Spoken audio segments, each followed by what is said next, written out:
Sementara babak baru, kisru donasi Agus mulai menemui titik terang di tempat berbeda, yakni kantor Polda Metro Jaya Jakarta. Kemarin, pedangdut Wika Salim mendadak melankolis. Ia tak kuasa menahan tangis tatkala berkisah ihwal bagaimana orang dekatnya begitu tega mengkhianatinya dengan melakukan penipuan dan penggelapan atas sejumlah uang honor hasil jerih payahnya di dunia hiburan. Lantas benarkah kemarin Wika Salim membuat laporan polisi terkait dugaan pemalsuan dan penggelapan uang miliknya yang diduga dilakukan manajernya? Bisa banyak ngomong karena yang satu pasti kecewa gitu kan. Apalagi ya ini juga bukan cuma soal aku juga, ya ini kan juga banyak melibatkan orang yang kerja bareng sama aku juga gitu, apalagi ya maksudnya mereka juga kerjanya capek gitu. Aku kerja juga buat keluarga gitu, dan ya yang bersangkutan pun tahu gitu gimana aku struggle-nya di sini. Tapi makanya aku lebih kayak shock aja, nggak nyangka kok bisa tega banget. Terus Efeknya apa? Karyawan ya yang lainnya sih, sebenarnya bukan kalau gaji kan itu lebih ke aku yang pribadi, jadi ada yang lain yang memang tidak didistribusikan dengan baik gitu. Ya pas ya kalau itu kayaknya hampir semua orang kalau dikhianatin sama orang terdekat kayaknya pasti rasanya hancur banget.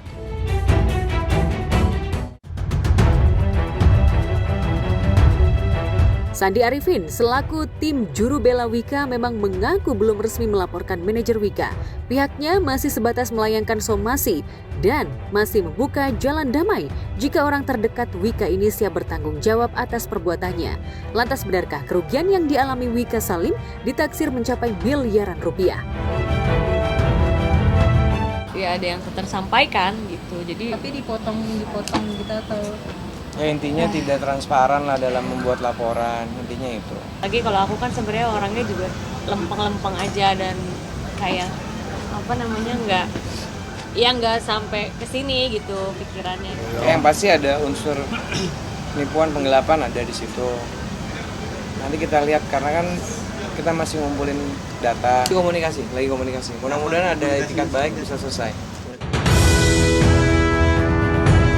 Baik Wika maupun Sandi memang masih ogah merinci berapa jumlah kerugian akibat dugaan penipuan dan penggelapan yang dilakukan manajer, bahkan keduanya belum mau merilis sosok manajer. Namun, jika tak ada itikat baik dari terduga pelaku, Wika pun siap melaporkan kasus yang cukup menyayat batinnya ini. Secara terbuka saya menyampaikan somasi secara terbuka untuk segera menyelesaikan kewajiban ataupun hak-hak klien kami dikembalikan. Dan mungkin bila tidak ada etikat baik kita akan membuat laporan resmi ke polisi.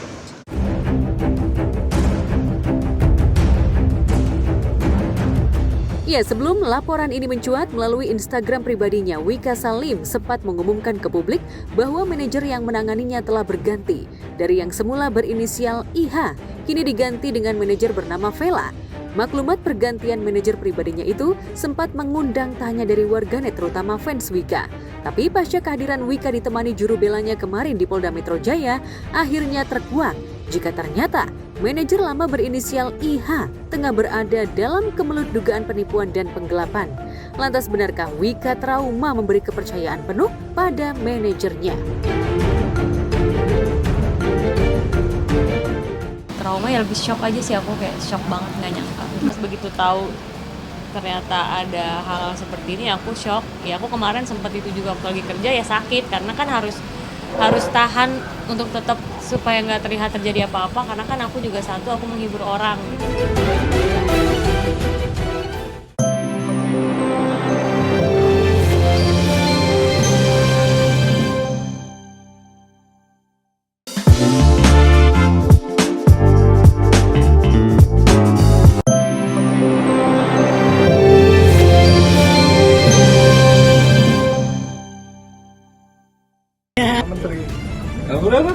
Foto dulu. Biar tenang. Ya, foto. Cakep nih, 1, 2, 3. Dijembatani Menteri Sosial Saifullah Yusuf atau Gus Ipul, Rabu malam lalu tepat tanggal 4 Desember 2024, dua seteru yang dipicu donasi Agus Salim, yakni pebasket dan YouTuber Denny Sumargo versus pengacara Farhad Abbas akhirnya berdamai. Disaksikan pengusaha Yusuf Hamka dan sejumlah pejabat Kementerian Sosial, Farhad dan Denny Sumargo sepakat akan sama-sama mencabut laporan polisi, termasuk laporan kubu Agus terhadap YouTuber Pratiwi Novianti. Di momen itu, Farhad juga meminta maaf pada Densu dan keluarga karena telah banyak melontarkan ungkapan-ungkapan bernada serangan. 1, 2, 3, oke. Wah, malam ini tenang banget. Langit terang dan bintang terang. Bintang kemanusiaan. Denny pahlawan Indonesia. Farhad juga pahlawan Indonesia dong. Alhamdulillah malam ini akhirnya kita bisa bertemu Mas Farhad dan Mas Densu. Ada Pak Wamen, Pak Agus, dan juga ada Pak Yusuf Hamka dan juga Pak Andi.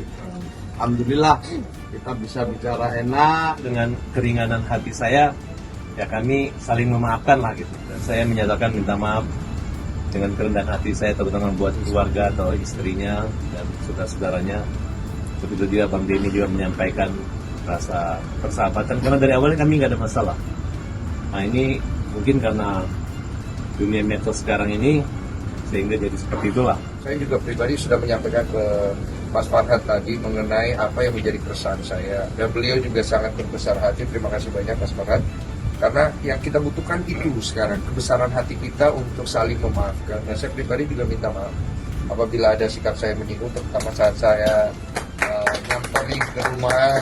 Ya tadi ada miskom juga karena beliau berpikir bahwa setelah saya ke rumahnya masalah sudah beres. Ternyata ada video yang beliau nonton itu, dia pikirnya setelah itu, tapi ternyata itu video yang sebelumnya dan kita sudah sama-sama luruskan. Dan semua laporan pasti akan kita cabut loh, yang terkait dengan Mas Denny. Tunggu loh, ini terkait saya, Novi bagaimana? Ayo dong. Ini Mas Denny sayang Novi. Saya sayang kamu juga. Semua saya. Yang terkait Agus yuk kita cabut. Oke. Oke. Berarti artinya semuanya ya, Bang. Dicabut.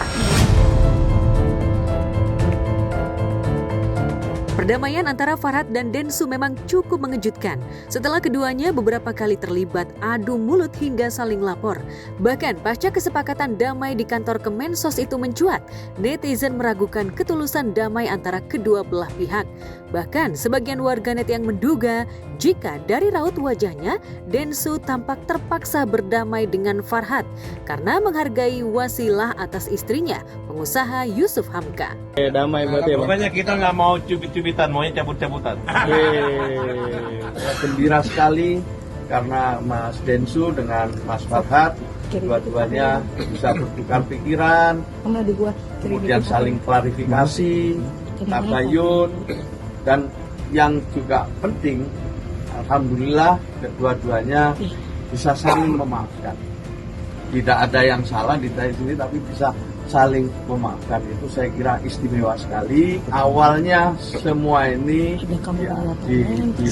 diniatkan untuk membantu Mas Agus.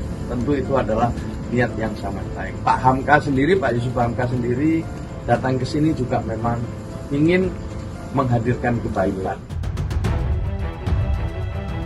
Pihak Kemensos dan Yusuf Hamka yang hadir menyaksikan ini mengaku cukup lega atas langkah damai dua seteru yang belakangan bikin heboh jagat maya ini. Pasca perdamaian, pihak Kemensos akan berfokus untuk pengobatan mata Agus Salim. Seluruh donasi rencananya akan diaudit kembali dan digunakan sesuai peruntukan semula. Dan kita sama-sama setuju memprioritaskan untuk pengobatan Agus dulu. Tapi permasalahan ini akan kita kembalikan nanti kepada pihak yayasan dan juga donatur. Saya harapkan pihak yayasan dan donatur bisa segera juga melengkapi beberapa hal yang mungkin kurang dari proses donasi ini, ya, dari misalnya seperti itu. Nanti saya akan coba sampaikan secara pribadi dan selebihnya nanti akan kita sampaikan poin-poin penting pada momen berikutnya. Kita ingin ke depan ya Bu Salim bisa segera berobat, fokus kepada masalah-masalah medis yang dialami, kemudian nanti tentu ada tindak lanjutnya. Di tempat berbeda, mendengar Denny Sumargo dan seterunya Farhad Abbas sudah berdamai, pihak Novi mengaku lega. Ditemani Yusuf Hamka, Novi mengaku langkah perdamaian ini sudah sejak lama ditunggu pihaknya. Namun, karena perselisihan tak kunjung reda antara dirinya dan kubu Agus, hingga aksi saling lapor polisi terjadi, langkah perdamaian selalu buyar. Alhamdulillah itu kan yang selama ini kita inginkan kan, perdamaian. Apa juga kita Terlalu maju kan? cari masalah nggak akan ada titik temunya. Tapi aku nggak bisa datang karena sempat ada kerjaan itu sampai jam berapa? 11 malam. Semua orang-orang baik menurut saya. Agus baik, Densu baik, Novi baik, Farhad juga baik ya. Sebelum kesepakatan damai berlangsung antara Densu dan Farhad, Rabu pagi lalu, Agus Salim ditemani istri, kerabat, dan pengacaranya juga datang ke kantor Kemensos guna memenuhi undangan pihak. Di momen itu, pihak Kemensos sepakat akan mengawasi penggunaan donasi untuk pengobatan mata Agus. Lantas benarkah pihak Agus jika uang hasil donasi untuk pengobatannya diawasi?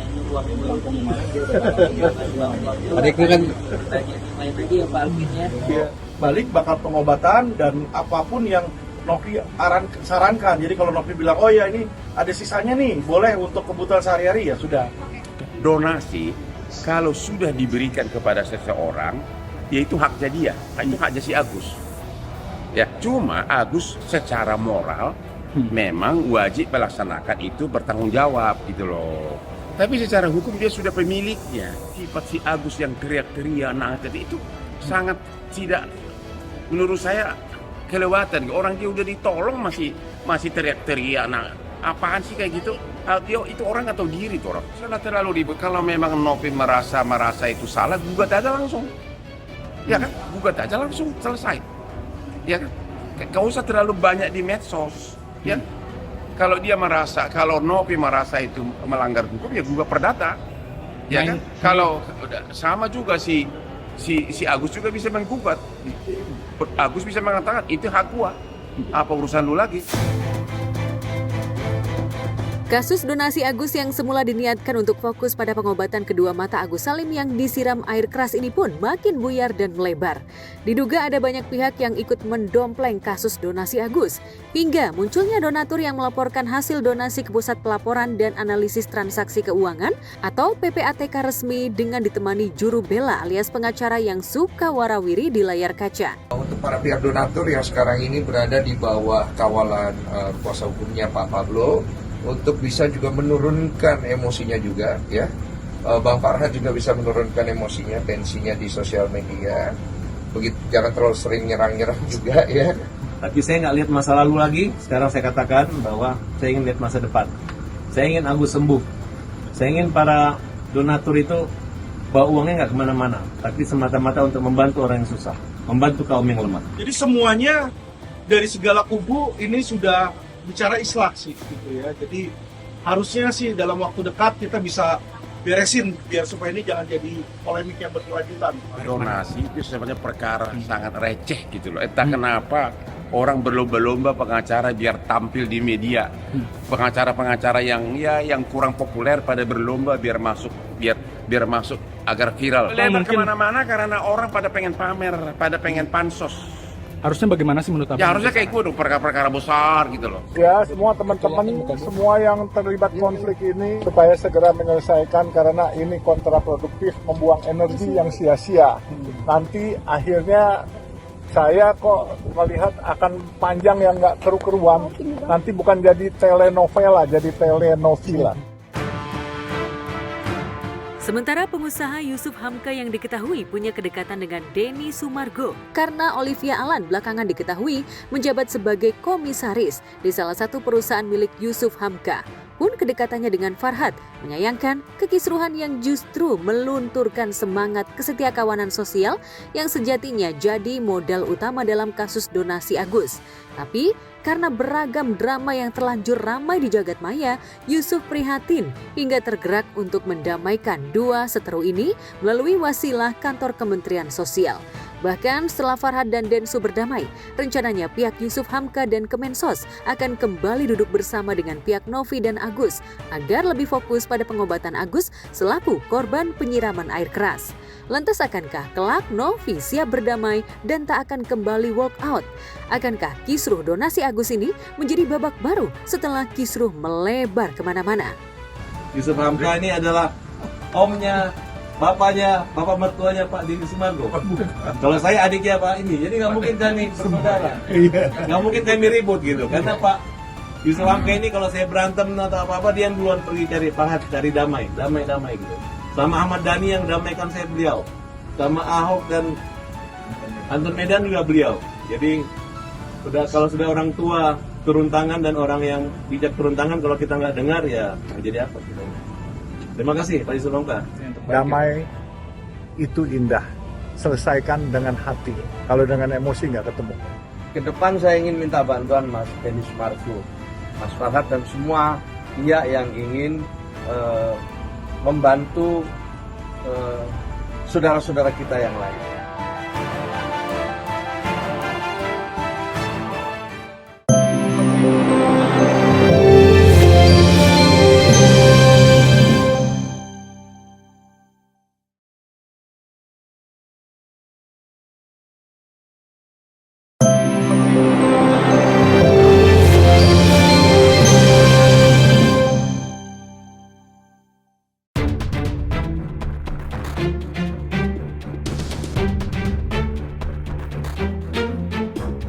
Gurat kekecewaan terpendar di wajah Tengku Dewi usai menjalani sidang lanjutan gugatan cerainya terhadap Andrew Andika. Luapan kekecewaan itu lantaran tim kuasa hukum Andrew yang seharusnya hadir dalam sidang justru di menit-menit akhir menyatakan berhalangan. Dan yang semakin membuat Dewi marah adalah Andika justru memilih pelesiran seolah tak peduli dengan jalannya sidang. Lantas benarkah ini merupakan siasat Andrew untuk mengulur-ngulur waktu persidangan lantaran ia masih berharap dibukakan pintu maaf oleh Dewi? Sempat ada trouble ya. Tadi aku sudah prepare untuk hari ini pembuktian itu sudah menyiapkan dua orang saksi termasuk Fai dan semuanya itu udah on the track gitu. Tapi ternyata di pertengahan ada sedikit miskom bahwa pengacaranya di last minute mengatakan tidak bisa hadir. Itu bikin aku kecewa banget. Tadi itu sidang sempat tertunda ya Beb ya. Sempat tertunda tapi karena kita fight, kita melengkapi surat-surat yang dibutuhin sama pengadilan supaya tetap bisa berjalan, akhirnya berjalan, alhamdulillah lancar semuanya dan sudah selesai alhamdulillah. Setahu aku sih dia udah tahu dan sudah sempat janjian juga tim lawyernya dia sama tim lawyer aku untuk janjian hari ini, makanya kita semua kaget gitu loh kok menyulitkan ya, bisa dibilang menyulitkan ya karena tidak kooperatif di last minute. Kenapa dia tidak bisa hadir dan tidak memberikan surat kuasa. Kalau Andrew-nya aku nggak tahu, tapi kabar yang beredar saat ini kayaknya kasih tahu nggak, Beb? Kasih tahu aja lah. Dia lagi liburan ya di Turki dan Dubai bersama wanita yang saya tahu wanita ini pun seharusnya tahu ya, belum ketok palu, tapi mereka liburan bareng. Aku nggak peduli juga karena aku mau cerai.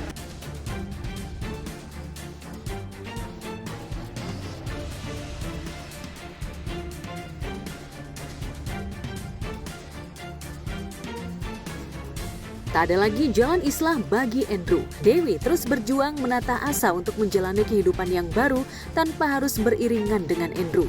Untuk bisa lepas dari Andrew, Dewi memboyong sahabat karibnya Fairuz Arafik sebagai saksi di persidangan cerainya. Kesaksian Fairuz menjadi amunisi kunci bagi Dewi agar semua gugatan cerainya terhadap Andrew bisa dengan segera dikabul majelis hakim. Lantas benarkah Fairuz mengetahui betul kondisi pelik bahtera rumah tangga Andrew dan Dewi hingga akhirnya memilih untuk berpisah? Dewi minta aku sih gitu karena dia butuh saksi untuk yang tahu tentang kehidupannya dia, rumah tangganya gimana, dan kebetulan kan memang aku tahu gitu, kenal Dewi dari sebelum dia menikah sama Andrew gitu. Pertengkarannya udah berapa lama, terus juga pisah rumahnya udah berapa lama, permasalahannya apa, sudah berapa kali berusaha untuk memperbaiki semua itu kayak gitu dari pihak keluarga maupun dari Andrew maupun dari Dewi. Seenggaknya dia tunjukkan dirinya menjadi ayah yang baik. Di tengah kesibukannya dia yang padet banget ya dia bela-belain untuk jadi saksi aku hari ini. Makasih ya Beb.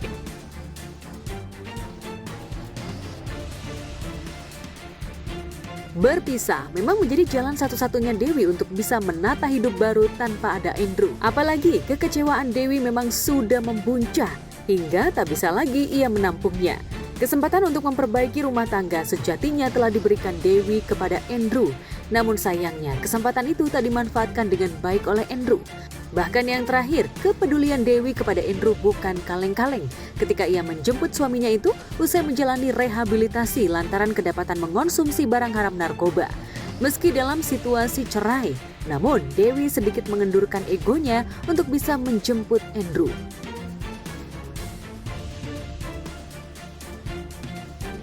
Aku cuma mau kasih tahu ya, ini belum aku spill kemana-mana ya. Dia baru keluar dari rehab aja, itu kalian tahu aku yang bantu ya. Aku nggak tahu siapa lagi yang ngebantu. Dan dia sampai detik ini masih nolongin Andrew gitu loh. Dengan Andrew butuh apa tuh visa apa namanya? Yang kemarin tuh? Iya, jadi sampai dia masih nolongin. Iya, jadi dia minta aku sponsorin untuk visanya. Aku bilang kita kan udah mau cerai, aku jadi nggak mau nolongin, tapi dia tuh bikin aku tuh selalu terdesak gitu. Dia bikin aku tuh nggak punya pilihan gitu. Dengan alasan aku kan baru keluar nih, kalau aku mau minta sponsor mama tuh KTP-nya di Bandung, aku nanti dideportasi bla bla bla. Dia tuh selalu memanfaatkan aku tuh orangnya nggak tegaan gitu ya, memanfaatkan itu. Dan ya gimana aku nggak sakit hati, bukan aku cemburu atau kayak gimana. Ujuk-ujuk aku tahu dia pergi liburan ke luar negeri dengan perempuan yang belum resmi ketok palu, dia tidak tanggung jawab sama anak-anaknya, dan dia juga men-spill aku di podcast-podcast bahwa aku yang salah. Di sini aku berhak juga dong membela diri, itu aja sih.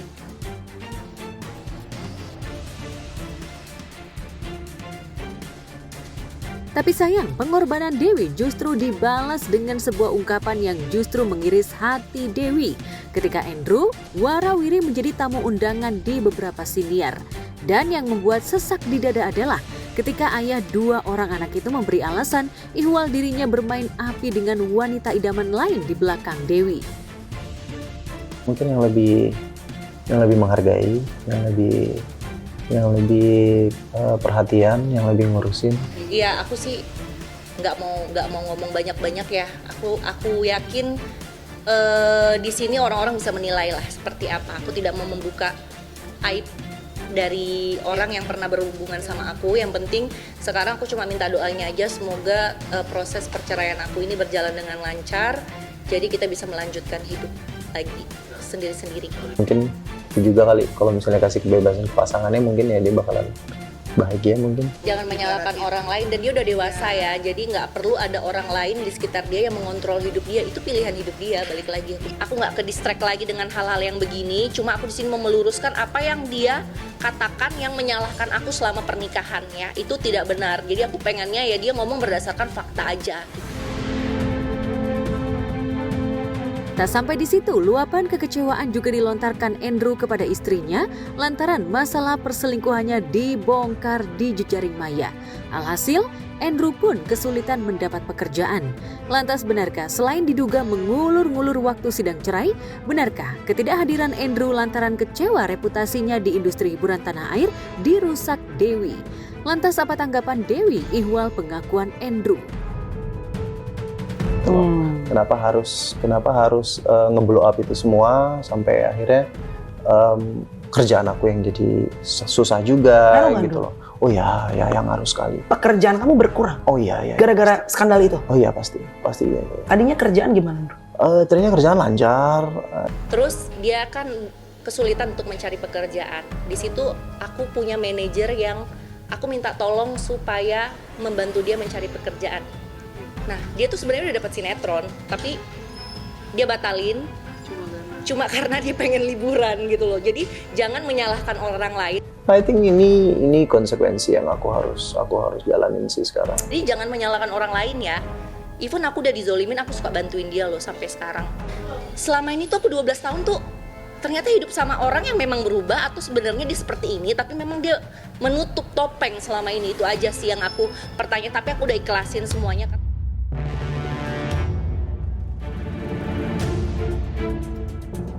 Di tempat terpisah, Romeo yang sudah mendekam di penjara tak lantas membuat Rangga puas. Justru ia meminta orang suruhannya untuk menyiksa Romeo di dalam sel.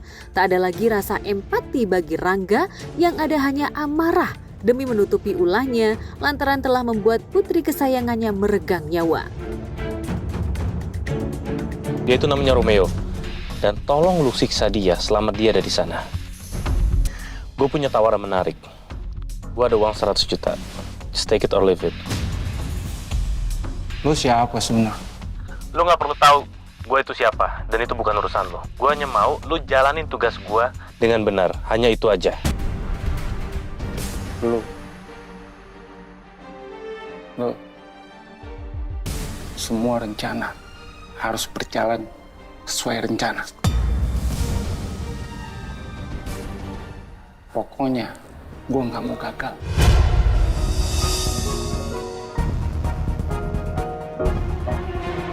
Paham? Amat Bang.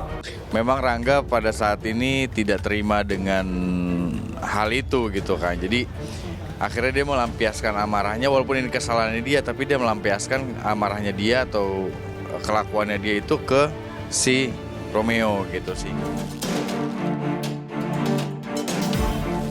Lain halnya dengan Ajeng yang begitu bahagia akhirnya bisa menyingkirkan Romeo dari Cakradinata setelah beberapa kali selalu gagal. Dengan mendekamnya Romeo di penjara membuat Ajeng lebih leluasa menguasai perusahaan Cakradinata. Oma kangen sama Kayla.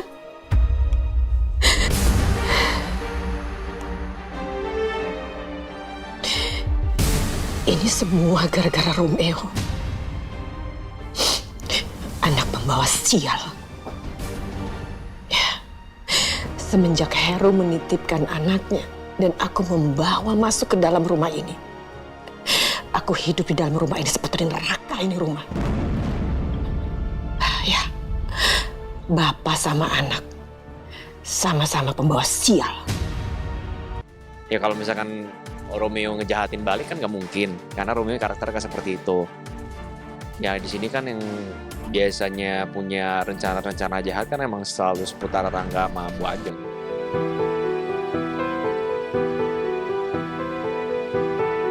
Romeo benar-benar nelangsa berada di dalam penjara, pun dengan Yasmin yang terus berkubang dalam kesedihan lantaran orang terkasihnya harus mendekam di Hotel Prodeo yang bukan disebabkan olehnya.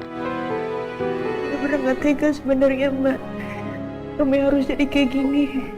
Aku gak bisa ngeliat orang yang aku sayang ada di sana, Mbak. Aku aja gak bisa tidur dengan tenang karena aku ngerasa aku tidur di kasur yang nyaman, yang enak. Tapi dia tidur di penjara. Apalagi aku juga gak tahu orang-orang sekitar dia. Apakah baik sama Romeo? Aku takut Romeo dijahatin sama mereka. Romeo orang yang sangat baik, Mbak. Dan aku gak mau Romeo kenapa-napa. Mungkin kemarin baru berbahagia karena akhirnya dilamar sama Romeo, menikah gitu kan. Jadi itu yang jadinya bikin Yasmin tuh kayak akan merasa sangat kehilangan banget kalau misalkan Romeo sampai ditangkap polisi dan dipenjara.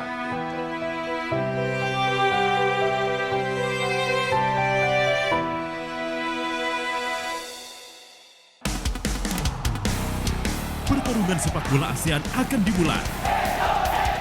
10 negara siap bersaing. Jadilah saksi King Indo merebut tahta di ASEAN Championship Mitsubishi Electric Cup.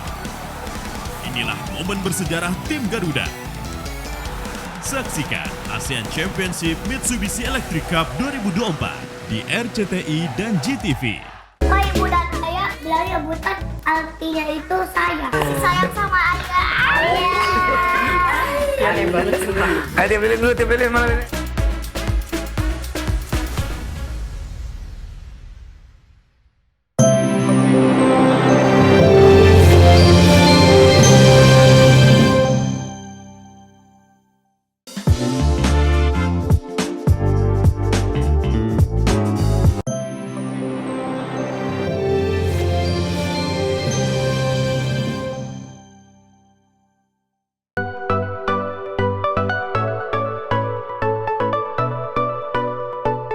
Tidak ada anak yang tak ingin mendapatkan kasih sayang terbaik dari kedua orang tua. Pun tidak ada anak yang tak ingin ibu dan ayahnya bahagia. Ya, untuk memberi kejutan ulang tahun ibundanya, ketiga anak pasangan Dedi Mahendra Desta dan Natasha Rizky, yakni Megumi Arauda Sachi, Miska Araufa Najma, dan Miguel Arausha Janet. Ditemani sang ayah Desta, diam-diam ketiganya menyiapkan kejutan untuk ultah ibundanya yang ke-31 tahun.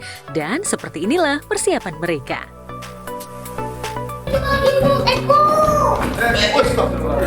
Ini anak jatuh. Gak ada yang ngetawain. Ini kuenya nih tuh. Ibu pakai kacamata hitam. Lucu banget dari Thailand. Dia tuh suka banget tuh. Jadinya kita kayak ayah pernah beliin Boneka aku Daniel. Terus ibu kan suka. Jadinya kita bikin kue ini. Ini pure. Ini dari anak-anak. Jadi ini mereka pure patungan untuk bikin kue ini. Dari hasil tabungan mereka. Ini kalau dari saya ini. Tuh, happy 31 Abui. Proud of you. Nggak seperti apa-apa sih, ya gitu aja. Alhamdulillah kan emang suka ngumpul keluarga, terus momen-momen tertentu gitu biasanya kita emang selalu ngumpul kan gitu. Jadi alhamdulillah sih Allah kasih kemarin Allah kasih nikmat, Allah kasih kemudahan, kita bisa ngumpul bareng-bareng gitu aja sih. Natasha sendiri yang berulang tahun tepat di 23 November lalu memang tengah tak berada di rumah. Desta pun berusaha menemani anak-anaknya hingga berusaha merapikan rambut anak-anaknya. Dan tibalah orang spesial yang ditunggu-tunggu tiba. Natasha agak terkejut melihat surprise yang telah disiapkan. Dan acara ultah sederhana lengkap dengan keluarga kecilnya ini pun berlangsung. Loh, iya. Ya, elah. Ya, nyanyi panjang umurnya. Ya, udah masuk. Payah banget ini, gimana sih surprise-nya? Baru opening ya, selamat ulang tahun Ibu. Ih, surprise banget. Ya ampun. Dipakai Bu. Di jilbab apa ya? Pakai magnet ini, pakai magnet. Ya ampun, pulang deh ya. Nggak usah. Udah terlanjur. Ya ampun, surprise banget. Ya, Jadi aku suka banget sama ini karena ini mudeng ya, kesukaan aku. Jadi aku tuh suka banget sama si Daniel kecil. Yang menarik di sela tiup lilin, putri kedua Desta dan Natasha yakni Miska beberapa kali menggoda ayah dan ibundanya. Detail banget. Nah ini juga, seru banget sih.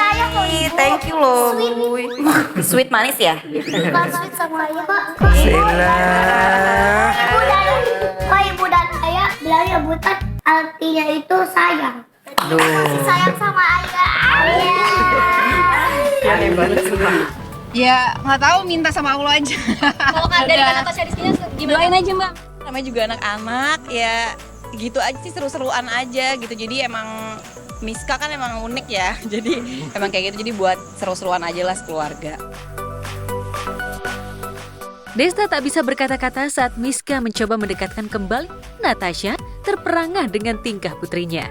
Lantas mungkinkah keinginan kuat anak-anaknya yang diwakili Miska agar ayah dan ibunya rujuk bisa segera diwujudkan? Caca, Doanya yang paling sweet sekali, semoga ya. Pokoknya ayah doanya harus kayak gini. Semoga juga. Iya udah diam dulu. Semoga cantiknya denganku gitu. Miska. Ya apapun itulah, bismillah, doain aja gitu. Udah, ini udah 2 tahun yang lalu loh, masih aja sih. Iya, emang gitu dari semua anak-anak sih yang paling ngerti sama Miska ya. Maksudnya Masya Allah, jadi kayak bukan cuma ke Desta aja, ke aku pun juga gitu. Jadi apa yang bisa dia tanyain ya dia pertanyakan gitu. Jadi ya apa yang bisa kita jawab ya kita jawab lah ke anak-anak kita gitu. Lantas benarkah harapan ketiga anak-anak Desta Natasha itu masih mungkin?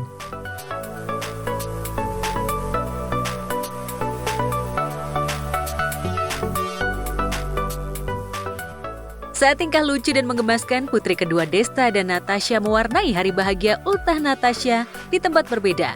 Indonesian Idol ke-13 akan segera dimulai. Ajang pencarian bakat menyanyi yang digelar oleh RCTI ini akan menghadirkan keseruan baru yang tidak kalah dari musim sebelumnya. Sebelum keseruan itu dimulai, keseruan penampilan para juri wanita seperti penyanyi Maya Estianty, Rosa, dan Bunga Citra Lestari jadi sorotan para peserta yang kemarin hadir memenuhi sekitar halaman MNC Studio Kebonjeruk, Jakarta Barat. Istri pengusaha Irwan Musri ini tampil mengenakan gaun serba hitam. Tapi yang menarik, motif gambar wajah dirinya yang menghiasi bagian depan gaun. Sementara penyanyi Rosa juga tak mau kalah dari ibunda Al, El, dan Dul ini. Rosa tampil mengenakan gaun serba hitam, sementara motif krem keemasan melingkar di bagian pinggangnya. Ia tampil anggun mengenakan gaun dominasi hitam menyaingi tampilan Maya Estianty. Nah, ini lucunya adalah preskon kali ini nggak tahu kenapa, tapi kita disuruh memakai gaun yang harus glamor. Jadi hari ini tidak biasanya tuh gaun aku. Copot aja Mbak. Duh, ini gaunnya kayak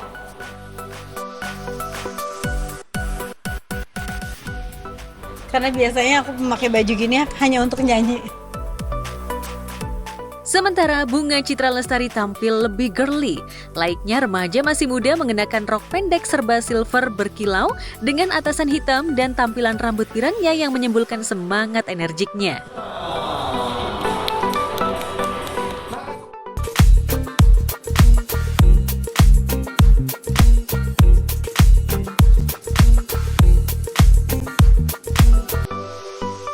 Padu padan dominasi warna gelap memang menjadi latar gaun para juri Indonesian Idol season ke-13 kali ini.